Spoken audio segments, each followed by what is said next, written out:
Ladies and gentlemen, now let us begin the session 2 on mobility, revolution, and transformation of the air transport paradigm. We have 4 international speakers online and 1 Korean speaker on site. Let me introduce the first speaker who are joining us online, Mr. Muhammad Daud, a senior Policy and International Relations of the Ministry of Tourism, Arts, and Culture in Malaysia. Please welcome him with a big hand.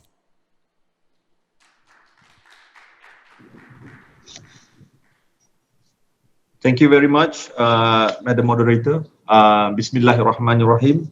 Assalamualaikum, and very good afternoon to all of our tourism colleagues all around the world. First and foremost, I would like to thank the organizer of this particular conference, which is the Incheon International Airport, and also congratulations for your 20th anniversary this year.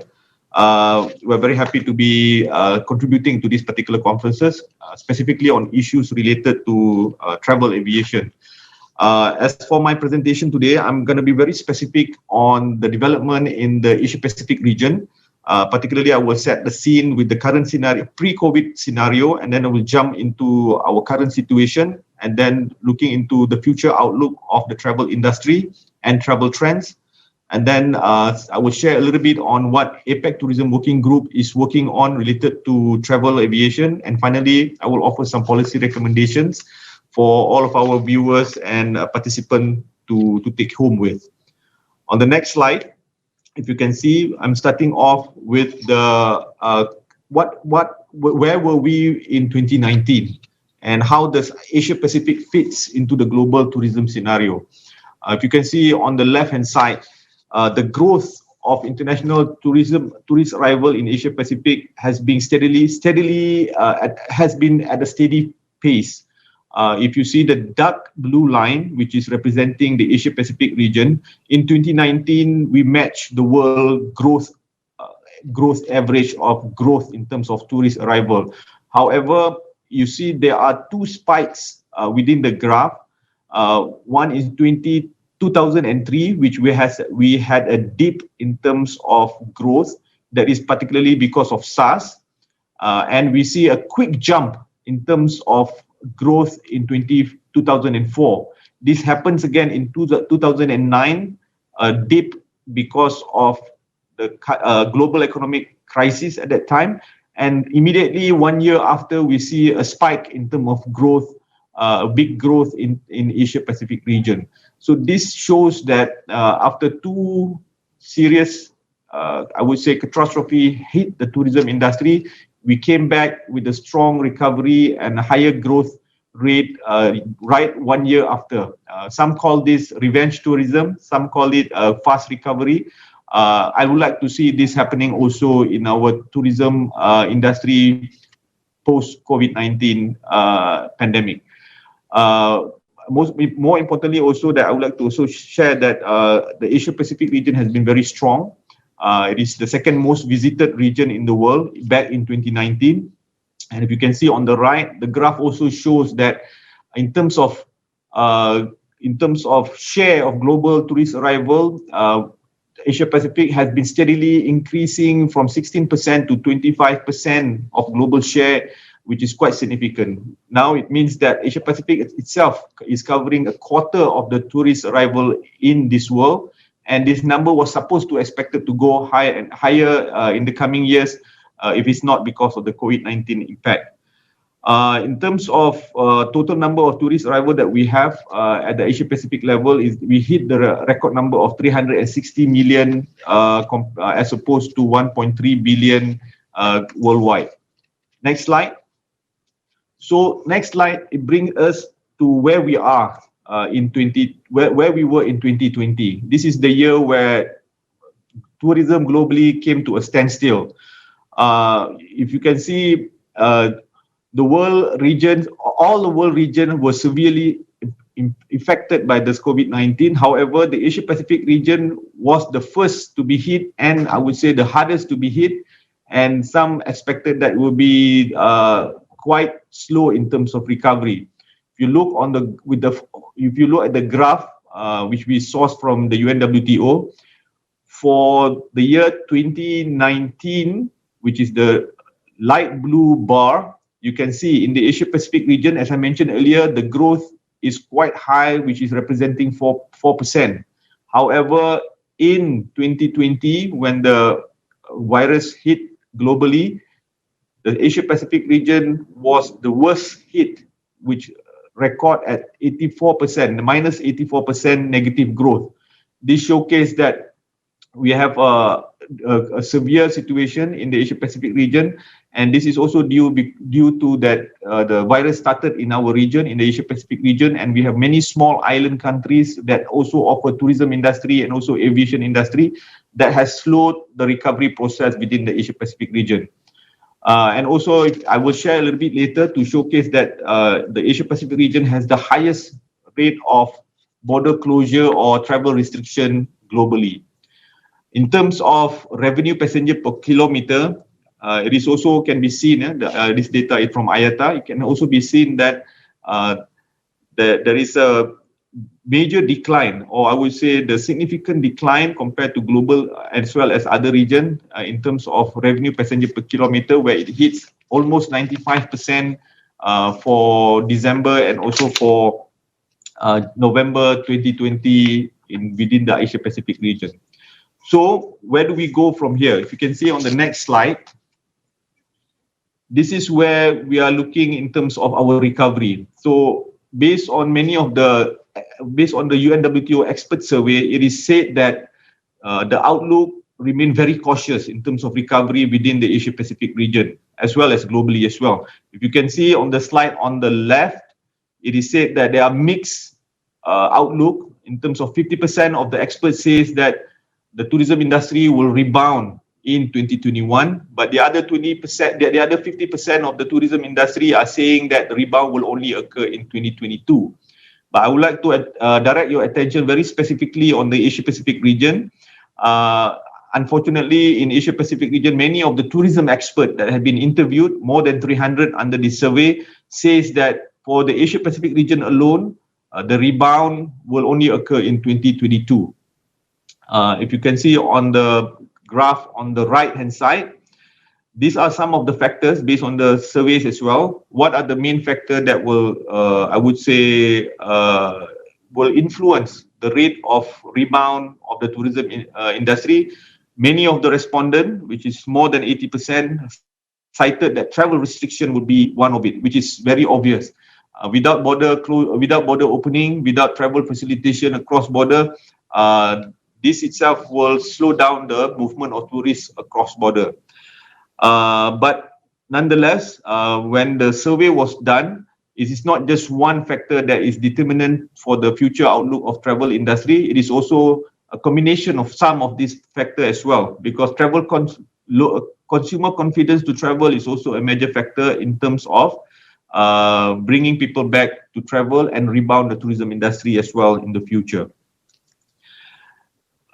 Back on the tourism survey as well. Next slide. So as I said, travel restriction was one of the major hindrances for people to travel across border. Now, this is where we can see where we are currently in terms of travel restriction map in the global scenario. This is based on the January 2021 statistics, which is also sourced from the United Nations World Tourism Organization. The dark blue indicates that complete closure of borders in terms of travel. So as you can see, global average shows that 32% out of 270 countries have imposed border restriction. And for Asia Pacific region alone, which I'm focusing right now in my presentation, is representing 65% of the countries in Asia Pacific region have imposed border closure, which is the highest compared to any other region in the world.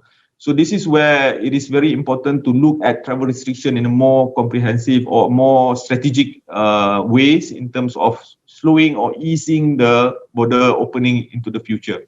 And recovery remains, I would say, heavily dependent on, number one, development of the wider economy.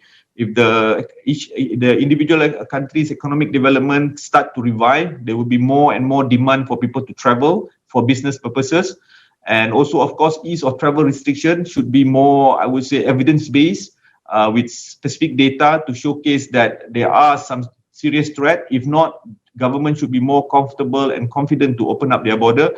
And of course, finally, pace or the rate of vaccination rollout is also a major condition or dependent in terms of recovery of travel cross border within the near future. So the next slide, in relation to vaccine rollout, this is a very quick snapshot, a very recent, I would say, chart that we got from the Economics Intelligence Unit, dated March 2021. This is a map to showcase where we are right now in terms of the vaccine rollout by country. It is quite obvious that each country will get access to coronavirus vaccine earlier than others. And for the Asia Pacific region, if you can see, most of the, I would say, middle income countries will only have significant rollout covering almost 90% of the population only by the late 2022, except for Hong Kong, China, and Singapore. So this is the situation right now. But moving forward, that bring me back to the title of this particular session, whereby looking at the current scenario for travel in terms of tourism post-pandemic. My personal view is that the word post-pandemic should not be even mentioned, because we wouldn't see the period where the pandemic will be over. If we are starting to come up with strategy post-pandemic or looking at the scenario post-pandemic, we may look at next to 5 to 10 years ahead. But what we need to do right now is that we must admit, and then we must adapt to the new normal and try to live with the current situation as best as we could, and re-strategize our business model so that we can move forward and try to circumvent and provide our business strategy that can meet the demand of the customer and the tourists alike internationally. So what can we expect in 2021 and beyond? This is where I am taking all of you to my next slide. So this is the major travel trends right now. This is how we're going to cope with our business in the travel industry, and this is how we need to look at our businesses, either be it in the travel industry or in the tourism specific per se, in order for us to move forward together with the current COVID-19 scenario. First and foremost is demand evolution. We must admit that tourists now prefer to travel domestically and have a closer to home type of vacation because of security, I would say familiarity, and also resistance to travel across border due to border closure. Beyond that, their preferences also is more on off-the-grid experiences, looking for eco-destination, open-air activities, avoid crowd destination. And then on business traveler, of course, this is one of the sector that we are looking at to be the one to recover as fast as possible. Due to economic development, there is a need for people to travel for business purposes. And this is the area where we see that the traveling in travel industry can recover as fast as possible. And of course, MICE, in terms of face-to-face and hybrid, we can see that many events such as this conference also, although it focuses on hybrid, there are still the need for people to travel. And then we also have to be very mindful of last-minute booking, especially this at the current period of recovery. As the border is opening very slowly, there will be many companies, including airlines company, including travel destination, and also tourism attraction, hoteliers providing many discount, many offer, many packages that is very attractive, that is based on demand at that time. So we can expect that many people who want to take advantage of this new offer will do very last minute booking or many cancellation based on what is current situation of that particular destination in terms of vaccine as well as the spread of coronavirus. So we need to look at this demand evolution as well. Number two is the need for health and hygiene destination. This is very, very important to gain confidence, to create confidence for the travelers to travel either for leisure, for sports, or for businesses. We must look at good practices in health and hygiene, especially high quality of medical facilities. And the trust factor must be there. Accurate information must be portrayed either to the recipient country or the source country of traveler, including the travelers themselves. They must have good information, reliable information, so that they can make their plan or decision to travel. And finally, looking at health, destination must be ready, especially in remote area, to strengthen infrastructure and also protect local communities. This is looking at the destination itself. The local community must also be ready to accept travelers coming from foreign countries again. They must be felt secure as well. The infrastructure in terms of facilities, in terms of hospital, must be well equipped to counter or to cover for an outbreak if it happens in the future. So these are some of the health and hygiene factors that need to be looked into for travel demand to grow into the future. Thirdly, of course, we're looking at digital innovation and digitalization. We cannot run away from this.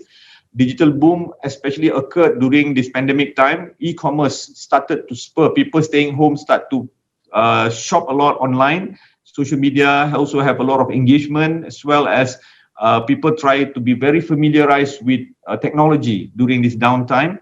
Contactless conveniences. This is something that many in the travel industry must look into. I believe the travel industry, especially airport and airlines, have a lot of innovation in this area, which include touchless technology, contactless payment, biometric verification, and so on.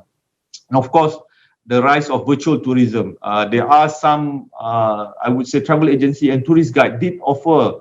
I've seen one that they showcase travel tour. I would say traveling through Chinatown in Malaysia through Google Earth, whereby tourists were taken around looking into Google Earth and also Street View, which will entice travelers to travel to that location physically when the border opens or when the restriction of movement have been lifted. So these are some of the technology applications that can be used and can be harnessed while we are trying to recover during COVID-19 period. And finally, sustainability. This is something very, very important for us to look into.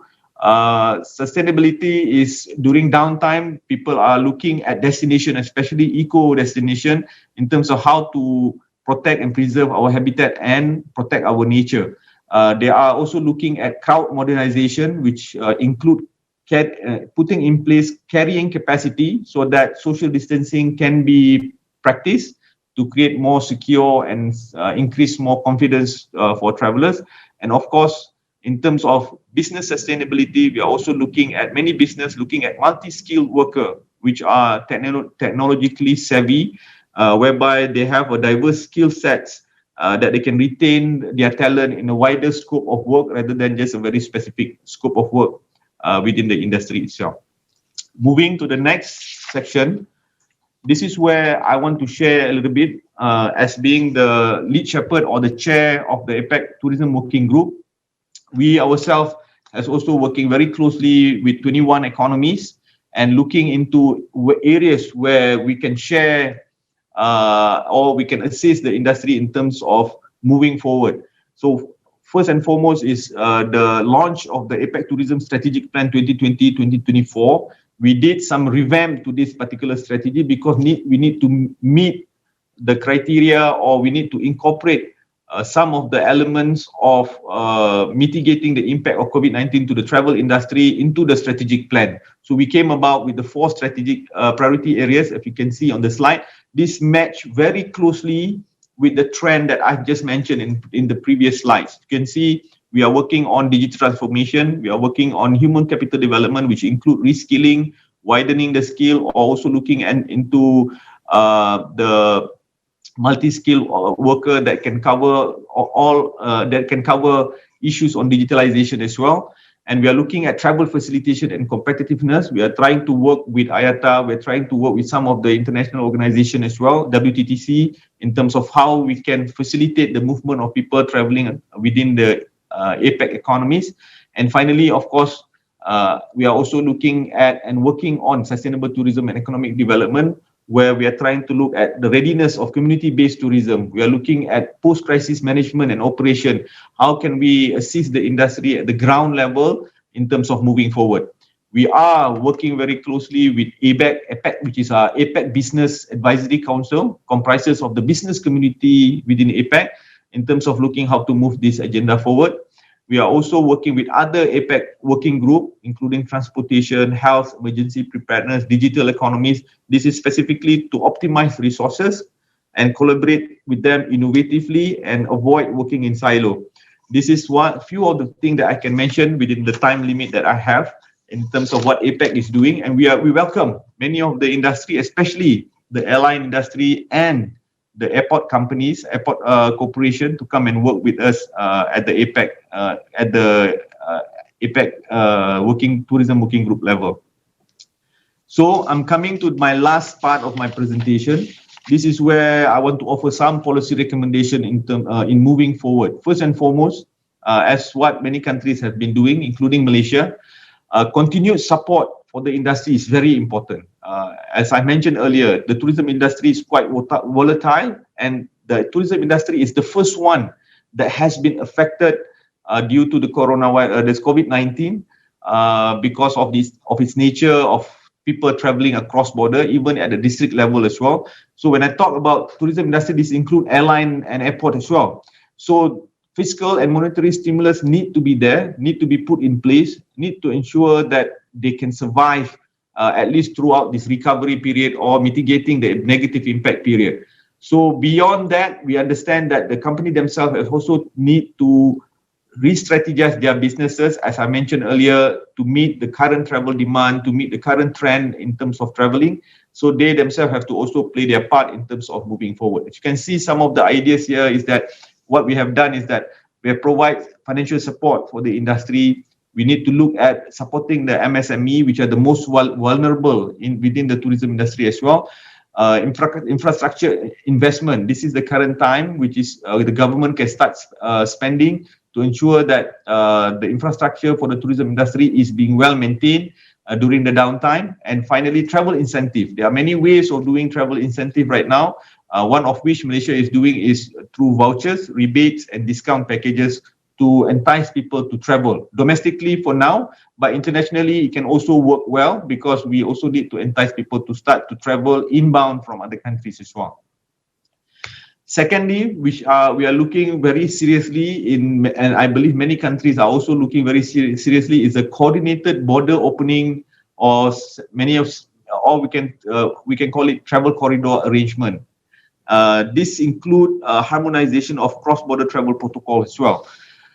What is happening globally right now in terms of border opening, there are several stages or several ways or models of opening borders are being undertaken. There are regional, I would say, initiative, which have been done by the EU very effectively. They did it quite well in terms of the traffic light system to identify which country are safe to travel and which country are in the medium, or I would say which country are in the red zone, who cannot accept or who cannot travel abroad. So that system works quite well for very integrated, very mature regional blocks. But it still has a long way to go for new blocks, such as other regional grouping, which need more time for negotiation and so on and so forth. Beyond that, we can look at bilateral arrangement. Bilateral arrangement, this is many countries call it as a bubble arrangement. Some in this region, it is also well known as RGL, which is called Regional Reciprocal Green Lane Initiative, whereby people are allowed to travel within two countries when they have a reciprocal agreement put in place. For example, Malaysia has an RGL agreement with Singapore. And then I believe Singapore has also an RGL with some of other countries, including China, one region in China. And they're also working with Hong Kong. So RGL is also very effective in terms of stimulating or start the process of border opening in a very structured manner. Unfortunately, the word reciprocal sometimes pose a hindrance, and it will consume a lot of time in terms of allowing this process to materialize. When you say reciprocal, that means both countries must agree. And to that particular agreement, let's say if country A and country B says, okay, you can come to country A can go to country B with 14 days of quarantine, then reciprocally it will work the other way around as well. So this process of negotiation and process of coming up with specific reciprocal arrangement will take a long time to negotiate. So that process may take a little bit of time, but it is also being practiced right now. But finally, one of the model which I believe to be a little bit more effective would be unilateral. Unilateral opening up of border, which can be done by many countries, whereby each individual country themselves will put the condition for anybody who wants to come to their particular country on their own unilaterally. So they can have internal discussion domestically with the Ministry of Health, with the Immigration Department, with the National Security Council to look at what is the best possible measures that they need to put in place in order for people to come to their particular country without having a reciprocal arrangement with other countries. If you do it unilaterally, there is an interest for your country to receive people coming in. Number one, of course, for business traveler, you want business people to come to your country, investor to come to your country and do business and start to spur the economic development. Number two, of course, for our topic and my section is my expert as well, is in terms of tourism. You want people to come to your country to also redevelop the tourism industry. So you can put as much requirement as possible. As long as you do it on your own unilaterally and encourage people to come, you can even set green countries that come to your that are allowed to come to your country, for example. So this unilateral approach can be done faster, can be done a bit more practically without having a rigorous negotiation with partner countries, either bilaterally or regionally.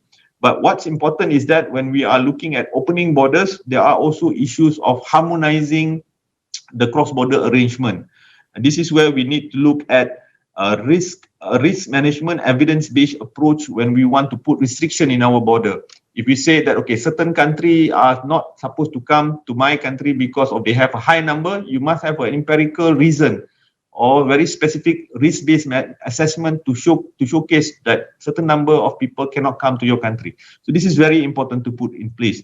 And more importantly, if you can see standardization of testing, this is also need to have a certain recognition among member countries or among countries globally to recognize certain part of testing around the world. But this standardization of testing now is more and more becoming less important. But more importantly right now is the certification system of the vaccination that people are now taking across the globe. So how do we measures or how do we maintain in terms of looking at how do we want to make sure that we recognize certain vaccination is undertaken in certain countries is very important right now. So next slide, we are looking at embracing digitalization.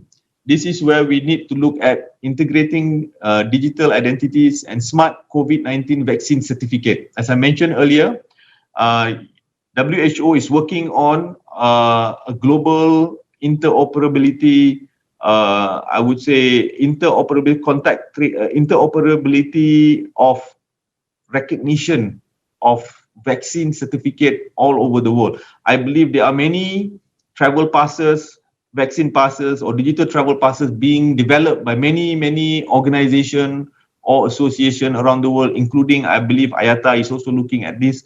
But the most importantly is that if we have these various type of travel passes, vaccine passes, we need to ensure that they are recognized or they can operate across platform.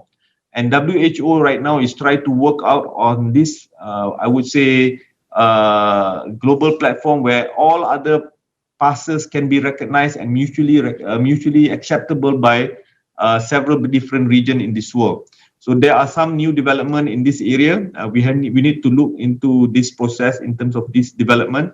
If we follow WHO recommendation very closely, and of course, when we talk about online digitalization of identity and also online certification, the issue of cyber security measures and guidelines need to always be at the back or need to always be at the forefront in terms of making sure that things are working. So my last recommendation would be invest in greener technology. Greener technology means that, as I mentioned just now, sustainability is important. Biometric verification, contact tracing, virtual queue and traffic arrangement at airports need to be looked into. Low density and eco-sustainable tourism services need to be also a priority. And as mentioned earlier, multi-skilled workforce must be and diversification of skill must be implemented so that we can retain our worker in the longer term. And finally, moving forward, I'm just going to wrap up very quickly. We need to, as I mentioned, we don't want to wait until post-COVID-19, then we want to do something. We will have to do it right now. We must seize the recovery potential and the evolution of demand and try to take advantage of this. And we must use evidence-based for agile strategy, look at very specific requirement for restriction of border control rather than have a blanket border control or a border closure within a country. We must strike a balance between supporting the industry and also maintain the industry competitiveness so that they can also be ready for future shocks with similar pandemic that hits us in 2020. And finally, addressing sustainability along the entire tourism value chain in order to ensure that we can maintain the tourism industry sustainability as well as nature and also flora and fauna sustainability. With that, I end my presentation. Thank you so much. Presentation, sir. It was truly impressive. And next, please allow me to invite Mr. Jinho Lee, Senior Vice President of Passenger Business Division in Korean Air, up on the stage for his presentation. Please welcome him with a big round of applause. Good afternoon, ladies and gentlemen. I am Jinho Lee, a Senior Vice President of Passenger Business Division of Korean Air. I would like to first mention that the presentation provided by Mr. Daud was very interesting. It was about the Asia-Pacific region. And his suggestions are going to be very helpful for us as an airline company. Today, in my presentation, from the perspective of an airline, I'm going to discuss the overall trend of demand recovery and how we can boost revenue for airlines around the world. Before I begin, I would like to congratulate the 20th anniversary of the Incheon International Airport. This is the content of my presentation. First, I will discuss the aviation demand forecast under the pandemic, and given the current circumstances, how can we strengthen the aviation network? And finally, I'm going to discuss various ways to boost revenue in the post-COVID-19 era from the perspective of Korean Air. Let's first take a look at the aviation demand forecast. As you can see in this graph, IATA made the forecast that this year there is going to be about 50% decline in the aviation demand. And when you look at the overall trend, by 2024, we may be able to resume the demand that will be commensurate to the 2019 level. And as for the dotted line, this means that if we had not had the pandemic, then this would have been the demand projection. But in order to reach that level, it's going to take much longer time. Given these circumstances and considering the future demand forecast, we have been making adjustment in our supply planning in order to provide air transport capacity in line with the demand forecast. In the case of 2021, in the first half, we expect that there may be some easing of border control, but in some countries, they may strengthen their border control and restriction measures. Therefore, in the first half of this year, the demand is going to be similar to the level of demand last year. And starting from the second half of this year, with more rapid vaccine rollout and easing of quarantine and other restrictions, we expect that the demand for aviation may recover. We believe that in the fourth quarter, we will be able to see some recovery of the demand. And this means that we will be able to reach 50% of the demand that we had in 2019 by the end of 2021. When we take a look at the aviation demand globally, as well as in Korea, there has been a pent-up demand. And there have been several cases. One travel agency carried out a promotion campaign to give hope for those who want to travel. And in a very short period of time, 10,000 people signed up for this tour program. And another travel agency sold hotel rooms in advance. And in just 1 hour, more than 5,000 rooms were booked. And these cases indicate that there is a large amount of pent-up demand. And if travelers feel confidence about safety in air travel, they may want to resume their air travel. So this is our expectation. Now, in order to recover this demand, we first need to ensure that customers feel confident about air travel. We need to be able to give customers confidence that they can travel safely. And this is going to be a key in recovering the demand for aviation. So this is going to be the very important topic. So once again, we need to ensure that travelers feel safe about traveling and flying. And in this regard, several countries are promoting travel bubble through coordination and negotiations. And it has been reported in the media, and between Palau and Taiwan and with Singapore, there have been some travel bubble programs initiated, and also with some countries such as Thailand that have some confidence in their quarantine capability, they are carrying out negotiations to establish travel bubbles. When travel bubbles are arranged, then between certain countries, travelers will be able to fly across borders. And after we gain some successful experiences in utilizing the travel bubbles, this may trigger a further increase in the aviation demand. In addition to national level activities, IATA has been leading the initiative in introducing the travel pass, which is a safety or health pass for cross-border travelers. Korean Air has been talking with IATA for a couple of months, so we will begin the pilot implementation of travel pass starting from April this year.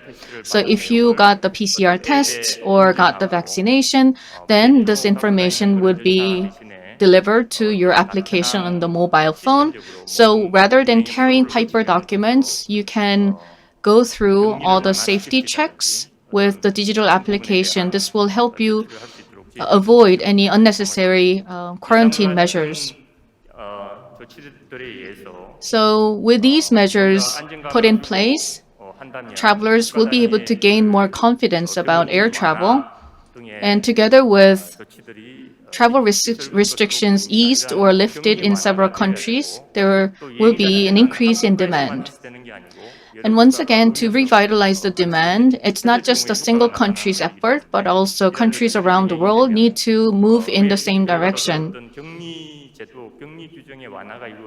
And also, when the quarantine restrictions are lifted, then starting from that point, I believe that there will be more traveling around the world. In this regard, our network strategy is as follows. Now, under the pandemic, we have been implementing direct flights rather than utilizing transfers. I believe that travelers would prefer direct flights to their destinations. And together with the integration with Asiana, we'll be able to have more direct schedules offered. As for the long-distance routes between continents, we would have to utilize the hub and spoke strategy utilizing the Incheon International Airport.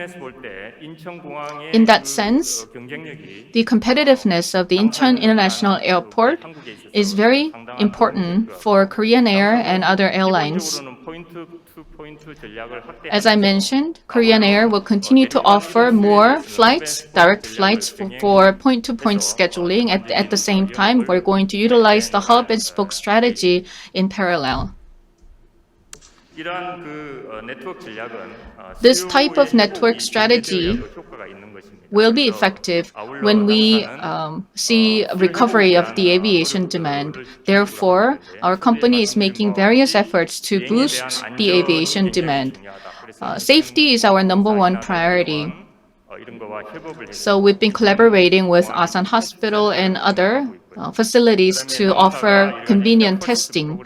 And we have implemented the Care First program for safer travel. In addition, even though travel demand has declined, we need to maintain a certain level of network. Otherwise, it will be very difficult to recover the demand. Therefore, we have been utilizing passenger aircrafts for cargo delivery so that we can maintain the minimum level of flights for the major routes. And we also are catering to special demand, for instance, charter flights for those who are returning back to Korea. And there is still some demand for special mobility cases, and we are offering support for these demand. In addition, we understand that people still have desire to travel, so we are operating no destination flight. And together with resort in Thailand, when you go to this resort in Thailand, you don't have to be quarantined for as long as you stay in that resort. Likewise, there are these programs that we have been selling to satisfy people's need or desire for travel. And in addition to that, we've been strengthening cooperation with various stakeholders and international organizations because it takes a lot of coordination and cooperation to ensure safe flight. In the post-pandemic era, we need to find ways to boost our revenue. First of all, we have been preparing for changes in the business environment to boost our revenue. As I mentioned earlier, demand will spike up once again when there is enough level of safety guaranteed and only when countries lift their travel restrictions. But nevertheless, in the meantime, in this new era of with COVID period, we need to find ways to increase our revenue, and we're making preparations for that. So I'd like to share with you 5 major directions we've been taking. First of all, we've been promoting digitalization. Going forward, in the post-pandemic era, we expect that there will be a demand and expectation for contactless services and smart services because these will increase convenience for the users. So, in order to complete the digitalization, we have been making various plans. As you have been flying in the past, you know that in order to verify the identification of travelers, there are several checkpoints where your ID will be verified, and then we can utilize the scan technology to verify travelers, and this is one part of digitalization. And also, there is a very high penetration rate of mobile phones, so it is very important to create the mobile environment for sales and customer services. So in January this year, we have renewed our website and our mobile application. So these are the new user screens for the mobile application and the website. And our customers are finding it very convenient. We will continue to make investment in this mobile services. I'm sorry to interrupt, but you have 2 more minutes to go. Yes, I'm aware of that. Thank you. Next, we need to also make efforts for cost saving. In the past, there were some costs involved in the distribution, and now we're promoting new distribution channels to cut costs and gain savings from the distribution while we can effectively market our services to our customers. Next, globally, there is a very high attention to environment-related aspect. So we are going to introduce 70 new aircrafts. They are more eco-friendly and more energy efficient. There will be a continued transition to such aircrafts in our fleet going forward. Finally, we're going to put our customers at the center of our business. In each step of the travel, starting from the booking all the way to check-in and boarding and post-flight, we have been making a lot of efforts to improve this entire process to be more customer-centric. For instance, at the booking stage, there will be notification services, and for the ticketing, we will offer a variety of payment methods.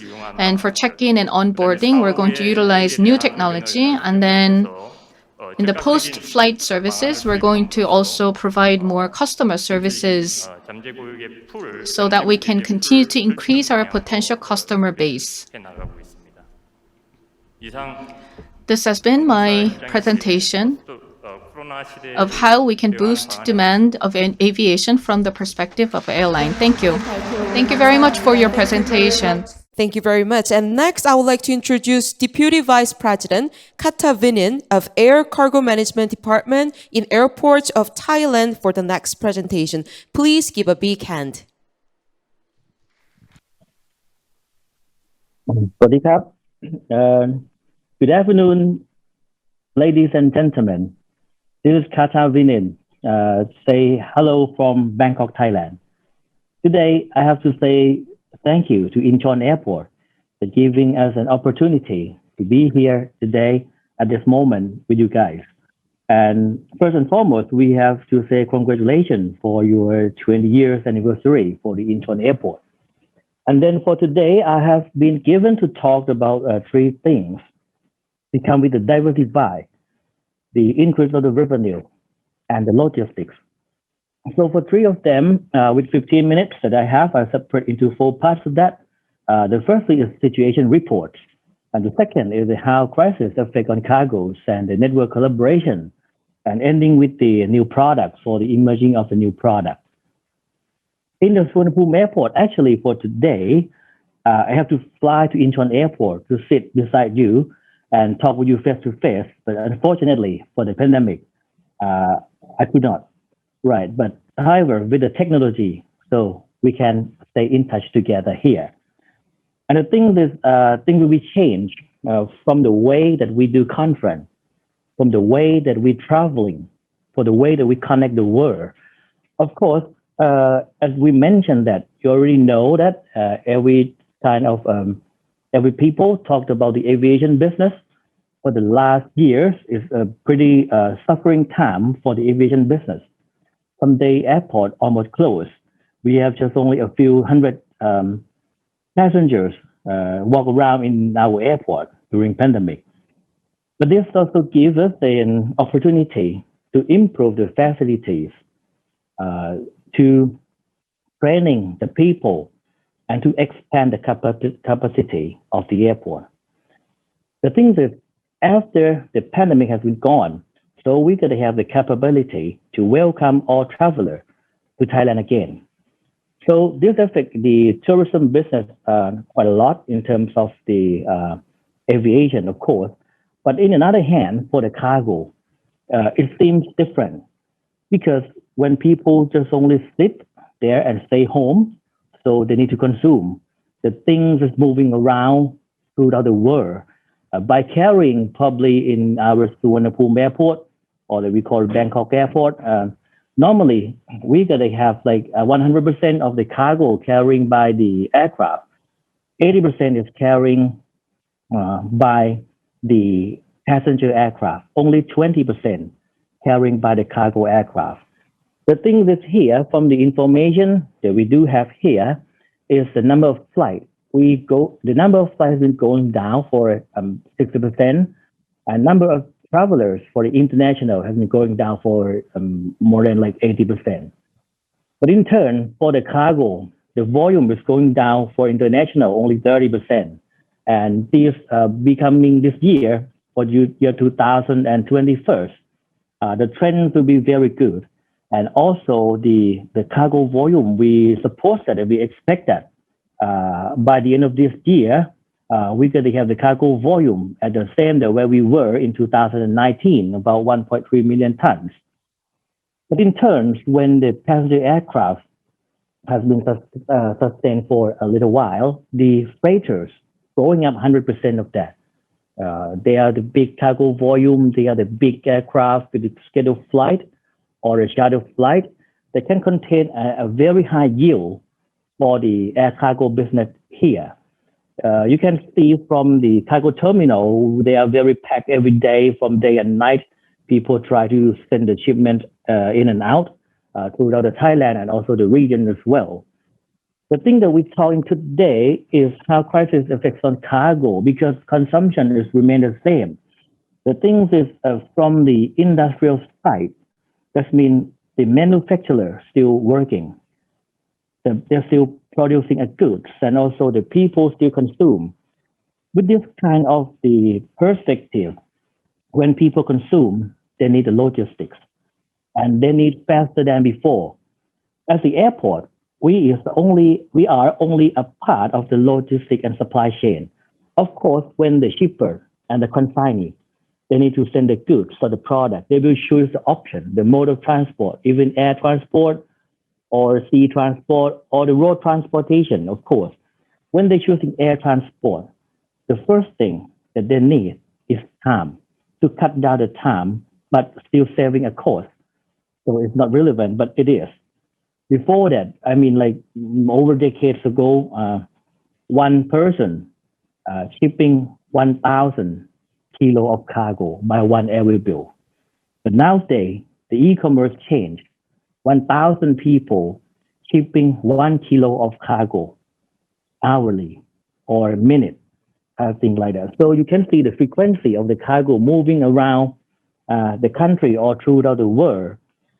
For the record, from the airport of Thailand, only in Suvarnabhumi airport, from 5 years, our e-commerce volume has grown up 1,000%.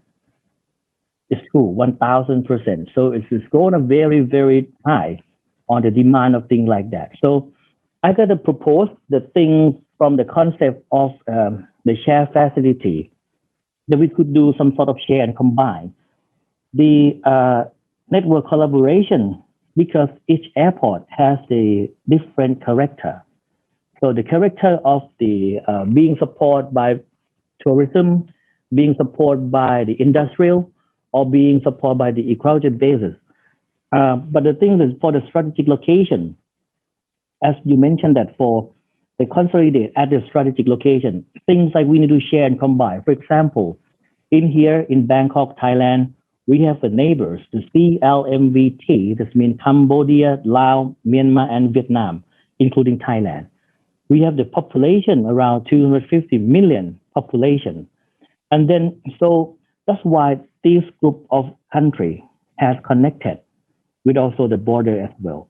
So the multimodal transport played a very important role currently.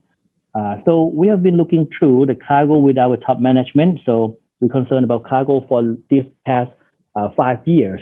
And then we do a lot of things in terms of developing the cargo business, to diversify the business, not just only aviation in terms of passengers. So currently, the capacity that we do have in the airport, we have 660,000 square meters for the phase one.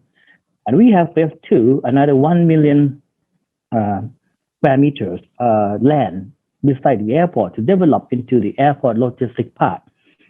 What we do right now, we use the concept of sharing information amongst sea transport, air transport, and road transport together with a digital platform that we could know everything with the concept of speed, accuracy, transparency, and also traceability. When we know everything, we know the information, we have the data, we can analyze things more concrete than before, that what sort of business has been put into the airplane, or some have been put into the sea freight, or some have been put through the multimodal transport by road. This the most example for the diversify is that for the AOT and the Airport of Thailand, we create a product such as the airport logistic link, or we could link in our company, we have 6 airports altogether from the north and the mid and the south part of Thailand. So in the future, probably not more than earlier next year, when the customer or the shipper would like to send the cargo to the airport of Thailand or the Suvarnabhumi airport, they probably just send the cargo straight to Chiang Mai or Phuket. And we got to do the rest with our network and our collaboration with the digital platform to separate or spread or be hub and spoke to share those kind of the cargo throughout the world by our network. That we are doing it right now.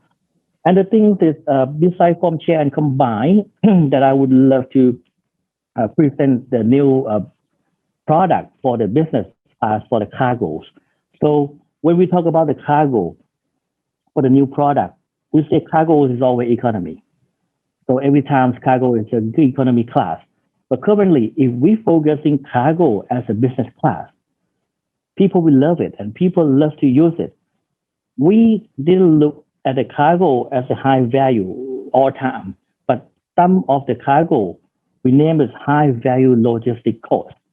For example, if you deliver from mangoes or the Thai orchid, a very fine one, and then you need it now into the fine dining restaurant in the Frankfurt public, you need to move them with a very carefully speed, temperature control, and very high quality of that. So at the airport, when you put those mango into the aircraft, it's all the same. They will go to the destination at the same time as a normal class. But at the airport, someone will take care for the business class for cargo more precisely. So this kind of costing and things like that, we design for people that they love to use it. In the airport, in Suvarnabhumi Airport, we named it PPL, they call Perishable Premium Lane, that gives the chance and opportunity for the shipper and consignee to find out more on the product that we design for the business class for the cargo. This perishable premium lane, we include not just only business class of cargo at the airport, but for the pre-clearance or pre-shipment inspection in terms of the perishable goods as well. So, for example, when I want to ship the mangoes from Bangkok, probably to Belgium, then we need to do the custom clearance here in Bangkok and also Belgium. And for the non-tariff barrier as well, from like FDA inspection, for the agriculture product inspection. So if it is going to be better to do everything in the port of origin first. And when everything is done for the inspection at the airport of the origin first, when we go to the connecting point at the airport of the destination, this product should be get into the country without any restriction anymore. But this needs a strong collaboration between government to government as well. So this is a concept that is say like the borderless, it's truly borderless, not for only for the duty and for the non-tariff barrier as well, that if product of the perishable premium range would create that, we should support the global e-commerce in the perishable platform as well. Imagine, probably if you would like to have durians or mango sticky rice from Thailand, or even a tom yam goong for the fresh one. So you can order from the e-commerce platform and wait for a few days, and then everything will send it straight into your doorstep. It will be better to do so. And we're promoting the export hub for perishable product with the free zone privilege in Suvarnabhumi as well. So this kind of activity that I've been talking about the diversify, we just not play the roles at only for the infrastructure or facilitator only. We in touch with the business. We gotta learn what the business wants and what the shipper or consignee wants, and we try to be middle connection between those of them. So that means the diversification, the increase the revenue, and also the logistic function back at the airport. Right. This is going to be all of today. Story about the Suvarnabhumi Airport. Thank you very much. Thank you very much. We appreciate your time and wonderful presentation. Last but not the least, let us invite founder and CEO of AOE, Mr. Kian Gould, for his presentation. Please welcome him with a warm round of applause. Today, what I want to talk about is what got us here won't get us there. And I will be looking at reinventing airport ancillary revenues in a post-COVID era with a digital collaboration mindset. And my name is Kian Gould. I'm the founder and CEO of AOE. And we are a company that has been reshaping the future of digital airport experiences for the last years. In 2019, with 300 people in the company, we provided digital services to more than 225 million passengers and powered more than $500 million in revenues across our airports and airlines. And you might know us from many of the world's most successful airport and airline digital transformation projects, including building Heathrow Boutique and making it the most successful luxury shopping experience in the world, where more than 20% of all airport purchases are powered digitally, and we sold more than one Swiss watch every 15 minutes. Other examples include us reinventing Singapore Airlines KrisShop, making it the world's leading airline digital retail program. We quadrupled sales in the first 12 months. And actually, throughout COVID, we saw continuous growth. And in the last 12 months throughout COVID, we actually had more digital retail sales than the airline ever had in in-flight sales, which really shows the power of digital even throughout the pandemic. And another example is also what we've done in New Zealand, where we combined the entire airport shopping experience with the downtown shopping experience, driving more than $500 million New Zealand dollars in revenue in just the first year of operations. So just to set the scene very quickly, what COVID has done for non-aviation revenues is, on the one hand, of course, the good is, we had growth in passenger numbers pre-COVID.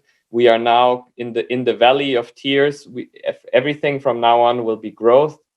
And the bad side, of course, is there has been a severe underinvestment in digitalization at ecosystems, at airports and airlines as well. And the ugly as well is that, of course, there is a falling spend per passenger, and there is a drop in conversion that had already started way before COVID and has now been significantly accelerated for several reasons that I will go into in a minute. What does that mean? Immediately, that means less revenue, PAX numbers are down, fears of infections are up. In the long term, health concerns are going to be predominant for at least another 2 years. Business travel could potentially never recover. It is likely it will take years to recover. Tourism will recover first. And of course, there is a general disconnect with the channel of shopping at airports, because frankly, we just haven't done it for way too long. And we have started using other channels now in order to compensate. What does that mean for non-aeronautical revenues? Airports that are highly reliant on parking revenues will see that their revenues will likely never recover at all. If they recover, it will take years. But through the rise of autonomous vehicles, it might come to an inflection point where they actually never fully recover. So it is definitely something that is very concerning for airports that rely very much on parking revenue to fund infrastructure investments. Physical advertising will be depressed for the coming years, as more and more brands turn away from billboard advertising and lose interest in general public advertising channels completely.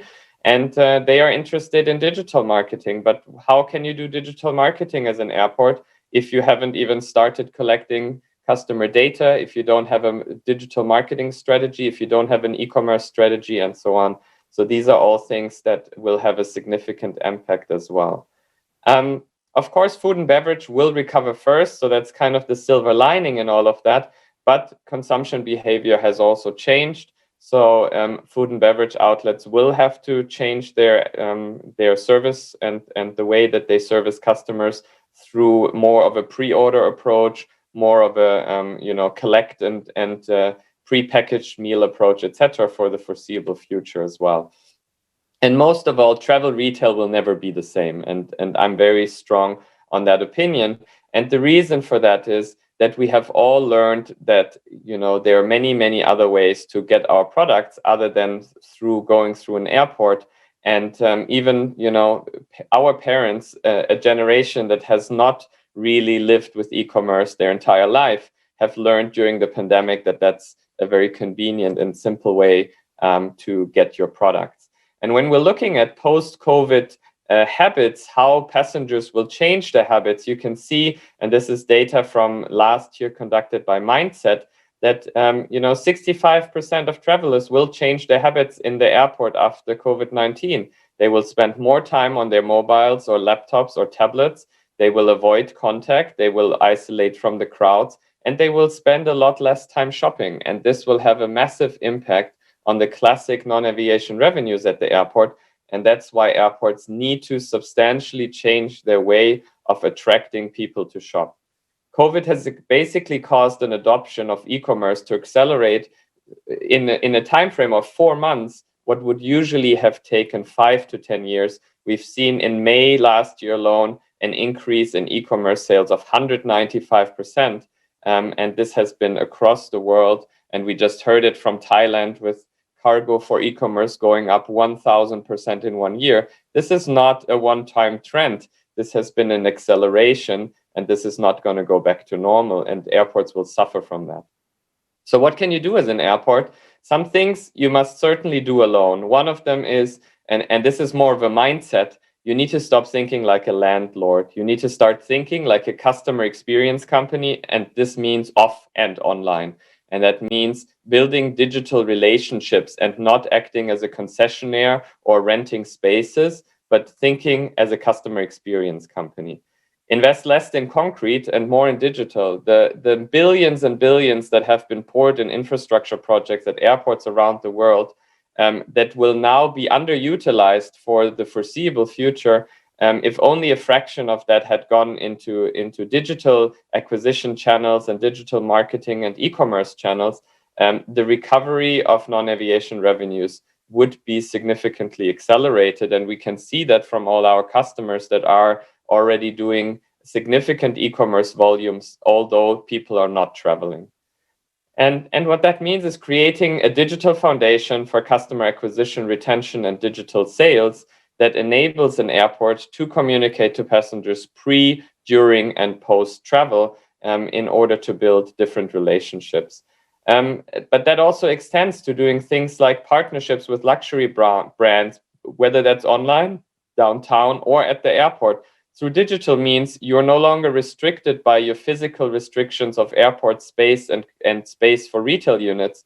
You can partner with digital brands, you can partner with downtown brands, you can create marketplace experiences that truly capture the passengers with the products they're interested in and not the products that had space at your airport to fill.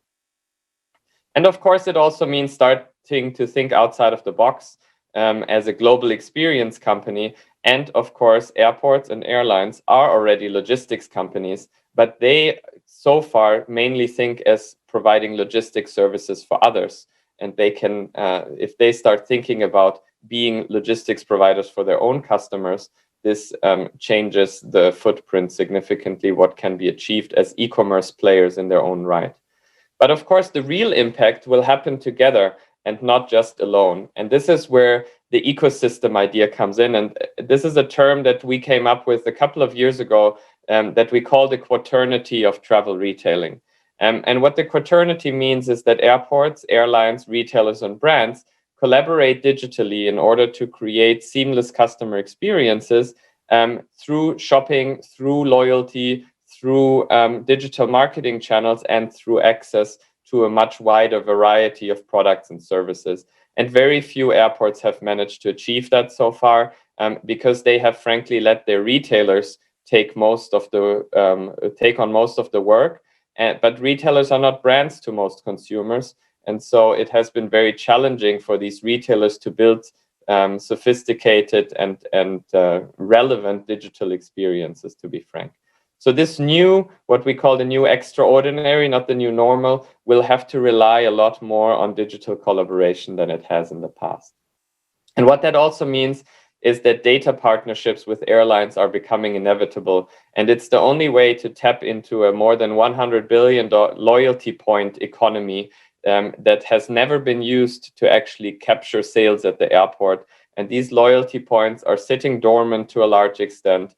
Airlines cannot provide real loyalty experiences to their passengers because they're not flying. And so this is an economy that airports need to start tapping into. And what that also means is that we need to start moving from a competition to a collaboration mindset. Airlines and airports have to stop competing with each other, but actually work together in capturing and selling more ancillary revenues to their passengers, because we are now all in the same boat post-COVID. If we don't recover together, it will have a long-lasting negative effect on the viability of our industry. And what that also means is that as an airport, you have to start paying for traffic. Traffic is no longer granted. Digital traffic, like any other e-commerce player, has to be acquired through affiliates, through paid campaigns, and through other digital means. And only once you reach that level, you can really get to the ability to precisely target travelers along the journey through the different channels. Airports don't naturally have access to these channels unless they do collaborate with the airlines and the ecosystem around them. And this will lead to much more sophisticated experiences than you have seen so far. And more airports are moving in this direction because they know that travel retail revenues will not come back the way that they used to be. And what we provide as AOE is a full end-to-end solution to help airports conquer any channel through a fully integrated omni-channel approach of earn and burn, fast track, e-commerce marketplace, everything you can think of that an airport wants to provide digitally to their passengers in an entire ecosystem. So with the message of we need to break the silos, we need to think of one platform and one experience, I will end my talk, and unfortunately, it seems like there's no time left for Q&A, but I would be very happy. Add me on LinkedIn, write to me, give me your thoughts and feedback, and I'm very happy to connect with all of you. Thank you very much. Thank you very much for your insightful presentation, Mr. Gould.